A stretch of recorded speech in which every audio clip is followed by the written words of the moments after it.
Pirate First Reader Aloud Rsvp app in progress. A little machine that reads aloud how a broken computer, an Android phone, 2 ISIN. A pile of zip files became a prototype for sovereign reading. There is a strange way to build software. You lose access to your computer. You have an Android phone. Your project is buried inside zip archives on GitHub. Your memory for which version was actually working is, shall we say, not a RAID array. And nevertheless, you keep going. That is how the Pirate First Sovereign Reader is being built. Not in a corporate development lab. Not behind a product manager. Not with $1 million budget. From a phone. With AI assistants, open source components, Android's own speech engine, GitHub Actions, a lot of instinct, and an unreasonable refusal to give up. And eventually, F-Droid. Freeware. For everyone. First, it reads aloud. This is the part one don't want buried beneath the engineering story. Pirate First Reader reads text aloud. You can feed it a newsletter, article, chapter, dispatch, essay, or other text and have the Android device speak it through its available text-to-speech voices. But it doesn't simply turn the screen into an audiobook player. It combines text-to-speech with Rsvp, rapid serial visual presentation. Words appear sequentially at a controlled focal point while the device can simultaneously speak them. The ambition is simple. Your eyes see the word. Your ears hear the word. The machine keeps them synchronized. That creates an entirely different reading experience. You aren't dragging your eyes across enormous blocks of text. You aren't necessarily staring at a conventional page. The reader becomes more like an instrument, a word, a voice, a rhythm, then the next word, and the next. Why build another reader? Because reading is one of the most important interfaces civilization has ever invented, and yet most digital reading software assumes that everyone reads the same way. They don't. Some people read visually, some listen, some alternate between the two, some comprehend better when auditory and visual information reinforce each other, some want to consume long-form writing while walking, some want to listen to newsletters, some want to slow down, some want to accelerate, some simply want a reading tool that isn't trying to sell them something every 30 seconds. Pirate First Reader is an experiment in giving the reader control over the temporal dimension of reading, not merely greater than what are you reading, but greater than at what rhythm do you want language to arrive. The word is not a unit of equal weight. This is where the project becomes technically interesting. A conventional speed setting might effectively say 500 words per minute, but language doesn't actually behave like that. I and anti-disestablishmentarianism are both technically one word. They are not remotely equivalent perceptual objects. Punctuation changes things too. A period deserves a breath. A comma may deserve a smaller pause. A long word may need additional visual dwell time, and syllabic complexity matters. The latest repository source actually turned out to contain a more evolved, syllable-based timing model than the APK we had initially been treating as our baseline. That was an important discovery. It meant we couldn't simply take the proposed v6.6 algorithm and paste it over the existing implementation. We had to stop, compare, understand, preserve what was already better, then modify only what actually needed modification. That is where the project stands now. The four v6.6 problems. The current v6.6 work revolves around 4 areas.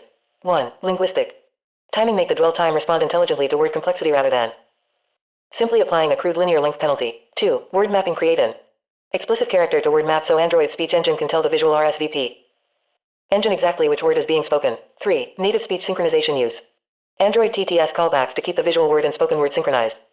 4. Browser mode synchronization. Replace a crude flat timing interval with word-specific timing, so the visual engine doesn't revert to mechanical metronome behavior when using a browser speech path. The important discovery is that some of this functionality is already more sophisticated in the repository than it was in the APK, so we're not rebuilding v6.6 from scratch. We're performing controlled surgery. The I development story. There is another reason this project interests me. I am not pretending that I wrote all of this code manually. I didn't, and I don't think pretending otherwise makes software more sovereign. I am using AI as part of the development process.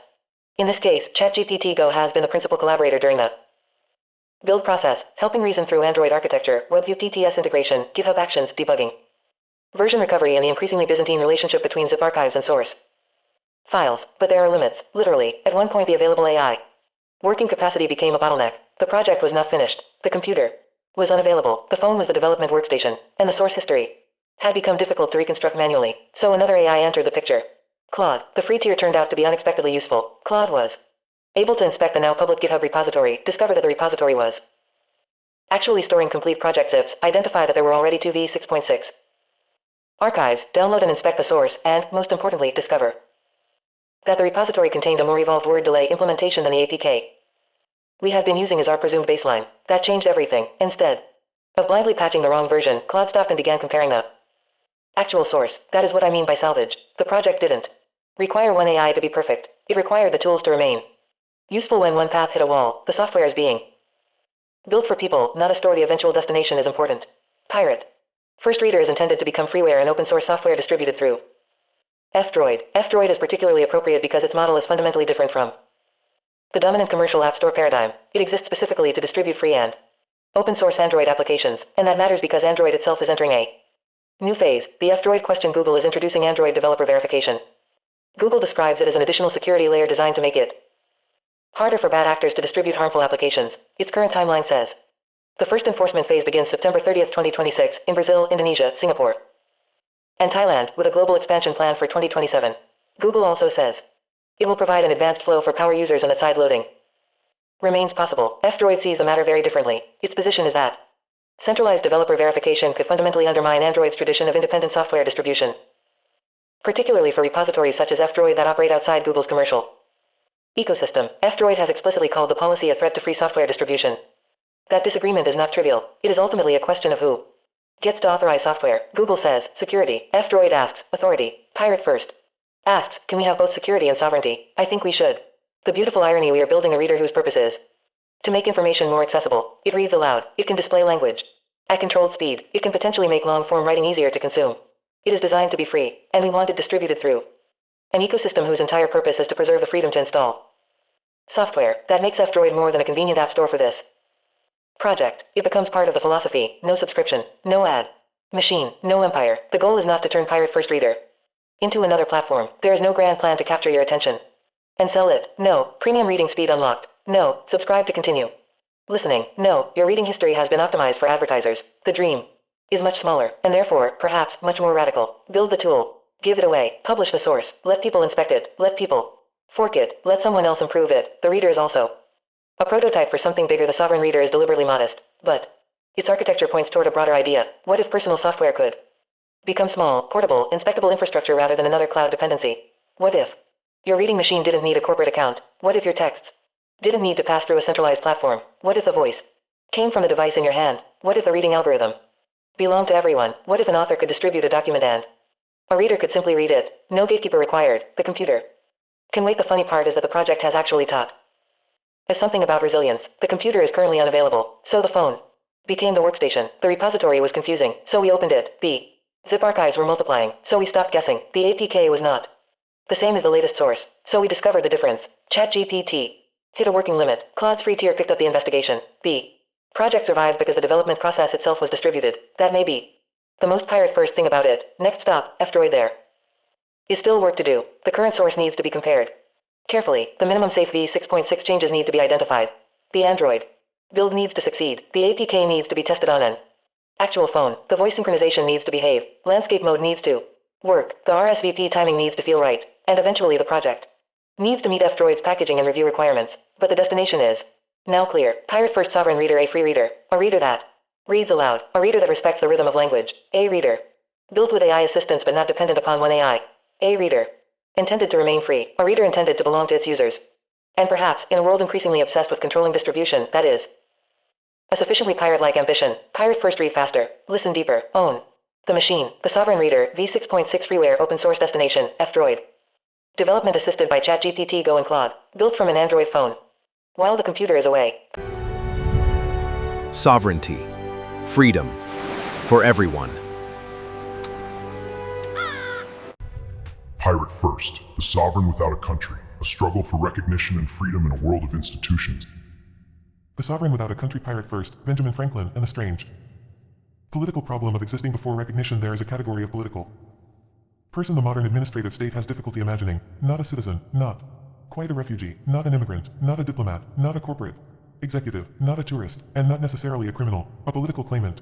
Without a recognized state behind him, this is the peculiar territory occupied by Pirate First, and it is precisely why something as mundane as publishing an Android application can suddenly become a geopolitical problem, because the question isn't really whether Pirate First can write software. He already can. The question is, who is permitted to stand between an unrecognized sovereign claimant and the institutions that demand a conventional legal identity? That question takes us unexpectedly back to Benjamin Franklin. The Franklin problem, the historical Franklin analogy, is more precise than it first appears. In 1776, Franklin went to France on behalf of the newly declared American cause. He wasn't simply a wealthy American businessman relocating to Paris. He was part of a diplomatic project whose political legitimacy was being contested by the world's established power. France had not yet formally recognized American independence. That came in 1778, when France signed treaties recognizing the United States and entering into an alliance with it. Franklin subsequently presented his credentials as Minister Plenipotentiary, Office of the Historian +1, but something important happened before. Recognition. Franklin operated, he corresponded, he negotiated, he cultivated relationships, he represented. A political project, he became a node through which an emerging political entity interacted with an established state. The United States did not first become powerful and then acquire Franklin. Franklin helped make the United States diplomatically real. That distinction matters. The conventional historical narrative often makes sovereignty look like a switch. Declaration right pointing arrow, recognition right pointing arrow, statehood right pointing arrow, diplomacy. Reality is messier. Political entities frequently exist in the uncomfortable interval between assertion and recognition. Franklin inhabited that interval. Pirate First lives in the interval. Pirate First's claim is not, Mexico has recognized my sovereignty. It hasn't. Nor is the claim, I possess diplomatic immunity because I have declared myself sovereign. That would confuse assertion with recognition. The more interesting proposition is different. A person can maintain a political identity, body of work, institutional project and representational mission even when no state currently recognizes the political entity behind them. That is the condition we might call sovereignty. Without recognition, and it creates a peculiar institutional problem. The individual exists. The intellectual property exists. The publications exist. The software exists. The political record exists. The community may exist. The claims are documented. The mission exists. But the conventional administrative interfaces may not know what box to put any of it into. And bureaucracy becomes most revealing precisely when the box doesn't exist.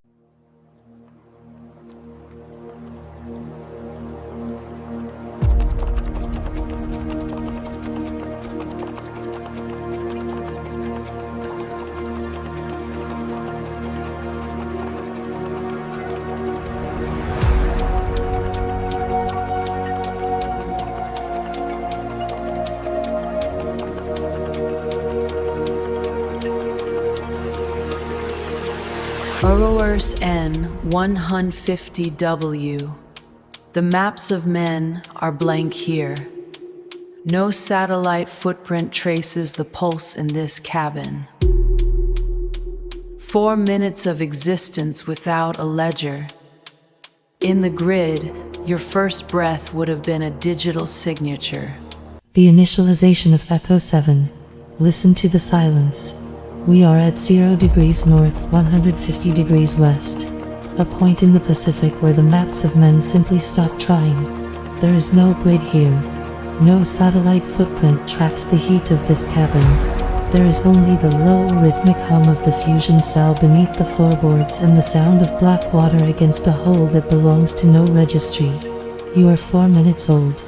In the world of the nitrogen aristocracy, your arrival would have been a flurry of digital signatures. A hospital in a capital city would have logged your genome before your first breath. They would have assigned you a number, a tax bracket, and a predictive model that would determine your value to the state for the next 80 years. They would have sold your machinery that decides who gets to keep what they create. A genome can be optimized. A life can still be seized. A child can test in the 97th percentile and still be processed through courts, tax codes, educational systems designed to normalize deviation, and inheritance structures that slowly dissolve advantage into compliance. That wasn't a bug. That was the system working exactly as designed. The families who opted out, the subjects of the sovereignty dowry, are not rebels. They are readers. They saw the same prospectus everyone else did and understood what it didn't say. So they built something else. Not better children. Better exits. They engineered birth events beyond clean jurisdictional reach. Floating platforms, legal gray zones, flags of convenience that wouldn't survive long enough to be challenged. They replaced curriculum with protocol, doctrine with code. Their heirs didn't inherit beliefs. They inherited frameworks. And their wealth? It stopped looking like inheritance at all. No single heir. No single jurisdiction. No single point of failure. A lineage that behaves less like a family and more like a distributed system. Not eugenics. Not utopia.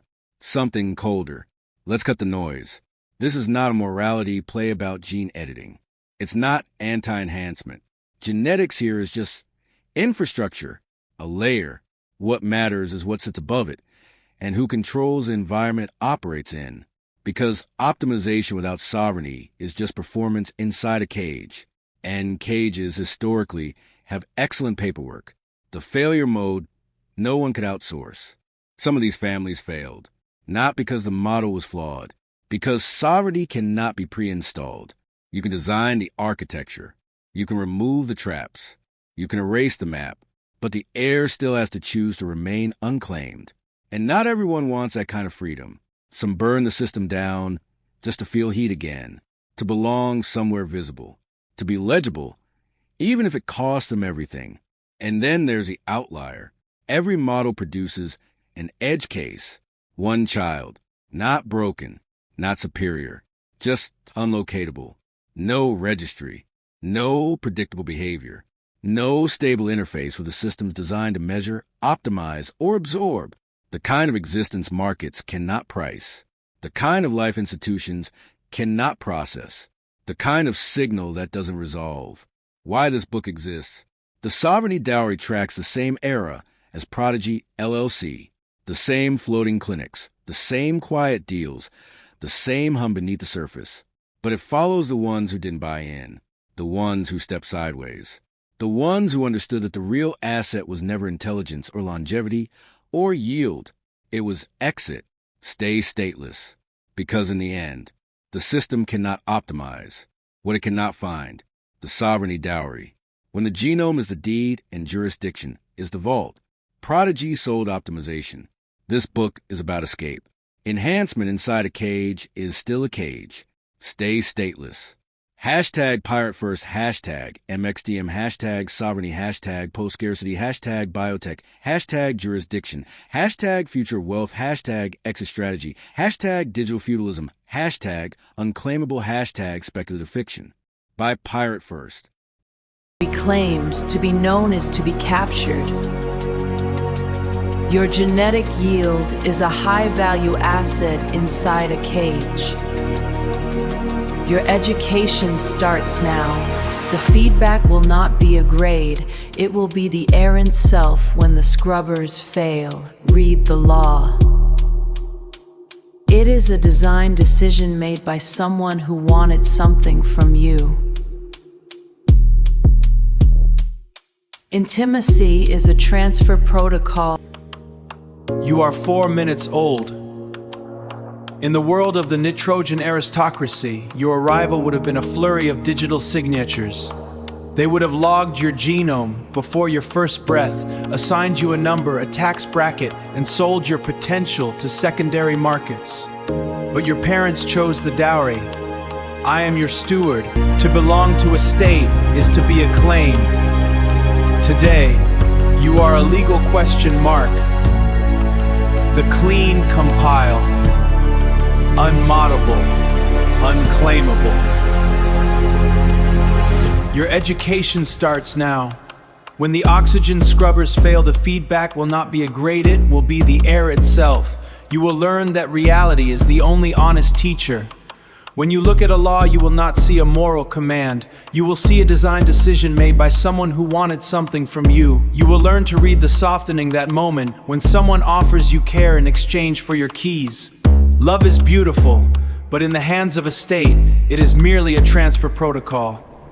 The sea forgets, the state remembers. Stay in the gap, never provide the file. If they cannot find you, they cannot own you. Stay stayless. Burn the will. The vessel turns toward the next blind spot. The sea forgets. The state remembers. Stay stayless. Burn the will. Ship the protocol. In the post-scarcity era, rarity is you.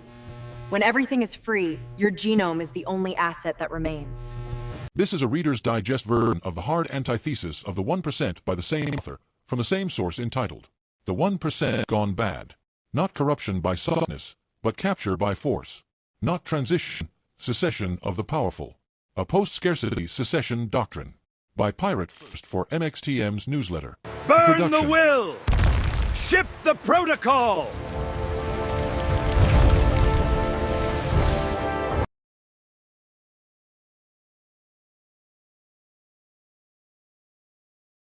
Pirate First isn't a rebel.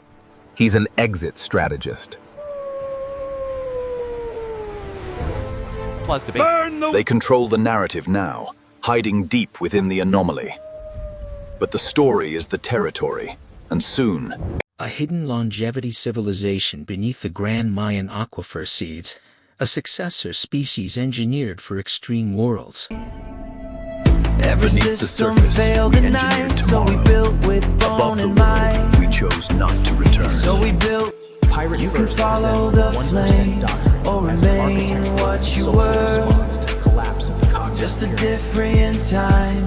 Only We are what crossing the will threshold of endure. civilizational inversion, where intelligence has ceased to be a scarce resource, dissolving the hierarchy that has organized our species for millennia. The central argument posits that the information asymmetry, which once made obedience rational, has vanished. As the capacity for synthesis becomes universal and inexpensive, traditional institutions become hollow shells that can no longer claim authority through titles or credentials. This transformation brings more than mere technological unemployment. It signals the structural extinction of the professional role. Proof of personhood, the high stakes of OpenAI's post-anonymous social network. The human dividend, why your identity is the new global currency. Conclusion at the end of the anonymous web. As we stand in late January 2026, OpenAI's humans-only network remains a tantalizing, yet polarizing, leaked blueprint. Subscribe. Shadow fame spreads without permission.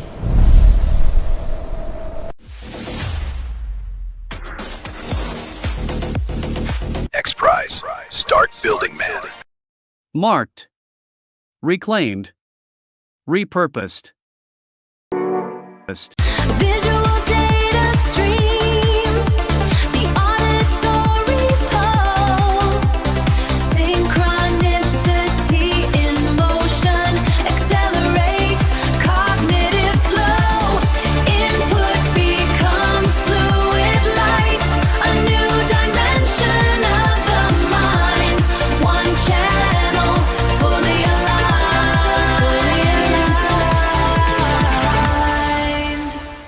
See it, hear it, read it aloud. One word, one voice, read at your speed. Listen while you read, you choose what you need.